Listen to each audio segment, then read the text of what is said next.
دوستو، خداوند کا کلام آپ تک پہنچا ہے۔ پلیز لائک اور شیئر لازمی کیجیے۔ God bless you. خداوند کی حمد کرو، خداوند کا شکر کرو، کیونکہ وہ بھلا ہے اور اس کی شفقت ابدی ہے۔ کون خداوند کی قدرت کے کاموں کو بیان کر سکتا ہے یا اس کی پوری ستائش سنا سکتا ہے؟ مبارک ہے وہ جو عدل کرتے ہیں اور جو ہر وقت صداقت کے کام کرتا ہے۔ اے خداوند، اس کرم سے جو تو اپنے لوگوں پر کرتا ہے مجھے یاد کر، اپنی نجات مجھے عنایت فرما، تاکہ میں تیرے برگزیدوں کی اقبال مندی دیکھوں اور تیری قوم کی شادمانی میں شاد رہوں اور تیری میراث کے لوگوں کے ساتھ فخر کروں۔ ہم نے اور ہمارے باپ دادا نے گناہ کیا، ہم نے بدکاری کی، ہم نے شرارت کے کام کیے۔ ہمارے باپ دادا مصر میں تیرے عجائب نہ سمجھے، انہوں نے تیری شفقت کی کثرت کو یاد نہ کیا، بلکہ سمندر پر یعنی بحر کلثم پر باغی ہوئے۔ تبھی اس نے ان کو اپنے نام کی خاطر بچایا تاکہ اپنی قدرت ظاہر کرے۔ اس نے بحر کلثم کو ڈانٹا اور وہ سوکھ گیا، وہ ان کو گہراؤں میں سے ایسے نکال لے گیا جیسے بیابان میں سے، اور اس نے ان کو عداوت رکھنے والے کے ہاتھ سے بچایا اور دشمن کے ہاتھ سے چھڑایا۔ سمندر نے ان کے مخالفوں کو چھپا لیا، ان میں سے ایک بھی نہ بچا۔ تب انہوں نے اس کے قول کا یقین کیا اور اس کی مدح سرائی کرنے لگے۔ پھر وہ جلد اس کے کاموں کو بھول گئے اور اس کی مشورت کا انتظار نہ کیا، بلکہ بیابان میں بڑی ہرس کی اور صحرا میں خدا کو آزمایا۔ سو اس نے ان کی مراد تو پوری کر دی، پر ان کی جان کو سکھا دیا۔ انہوں نے خیمہ گاہ میں موسیٰ پر اور خداوند کے مقدس مرد ہارون پر حسد کیا، سو زمین پھٹی اور داتن کو نگل گئی اور ابیرام کی جماعت کو کھا گئی، اور ان کے جتھے میں آگ بھڑک اٹھی اور شعلوں نے شریروں کو بھسم کر دیا۔ انہوں نے ہورب میں ایک بچڑا بنایا اور ڈھالی ہوئی مورت کو سجدہ کیا۔ یوں انہوں نے خدا کے جلال کو گھاس کھانے والے بیل کی شکل سے بدل دیا۔ وہ اپنے منجی خدا کو بھول گئے جس نے مصر میں بڑے بڑے کام کیے اور حام کی سرزمین میں عجائب اور بحر کلثم پر دہشت انگیز کام کیے۔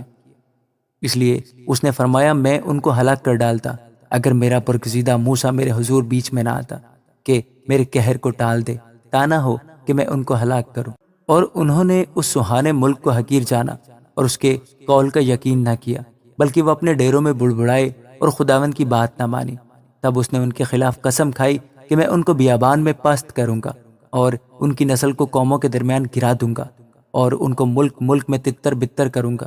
وہ بال فغور کو پوجنے لگے اور بتوں کی قربانیاں کھانے لگے۔ یوں انہوں نے اپنے اعمال سے اس کو خشبناک کیا اور وبا ان میں پھوٹ نکلی۔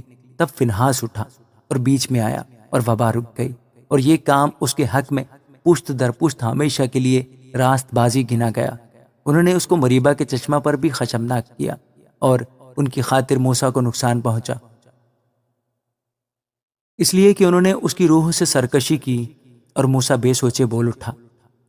انہوں نے ان قوموں کو ہلاک نہ کیا جیسا خداوند نے ان کو حکم دیا تھا، بلکہ ان قوموں کے ساتھ مل گئے اور ان کے سے کام سیکھ گئے اور ان کے بتوں کی پرستش کرنے لگے جو ان کے لیے پھندا بن گئے، بلکہ انہوں نے اپنے بیٹے بیٹیوں کو شیاطین کے لیے قربان کیا اور معصوموں کا یعنی اپنے بیٹے بیٹیوں کا خون بہایا، جن کو انہوں نے کنعان کے بتوں کے لیے قربان کر دیا، اور ملک خون سے ناپاک ہو گیا۔ یوں وہ اپنے ہی کاموں سے آلودہ ہو گئے اور اپنے فعلوں سے بے وفا بنے۔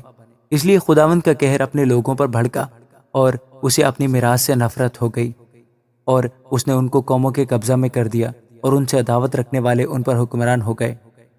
ان کے دشمنوں نے ان پر ظلم کیا اور وہ ان کے محکوم ہو گئے۔ اس نے تو بارہا ان کو چھڑایا، لیکن ان کا مشورہ باغیانہ ہی رہا، اور وہ اپنی بدکاری کے باعث پست ہو گئے۔ تو بھی جب اس نے ان کی فریاد سنی تو ان کے دکھ پر نظر کی، اور اس نے ان کے حق میں اپنے عہد کو یاد کیا اور اپنی شفقت کی کثرت کے مطابق ترس کھایا۔ اس نے ان کو اسیر کرنے والوں کے دل میں ان کے لیے رحم ڈالا۔ اے خداوند ہمارے خدا، ہم کو بچا لے اور ہم کو قوموں میں سے اکٹھا کر لے، تاکہ ہم تیرے قدوس نام کا شکر کریں اور للکارتے ہوئے تیری ستائش کریں۔ خداوند اسرائیل کا خدا ازل سے ابد تک مبارک ہو، اور ساری قوم کہے آمین۔ خداوند کی حمد کرو۔ آمین۔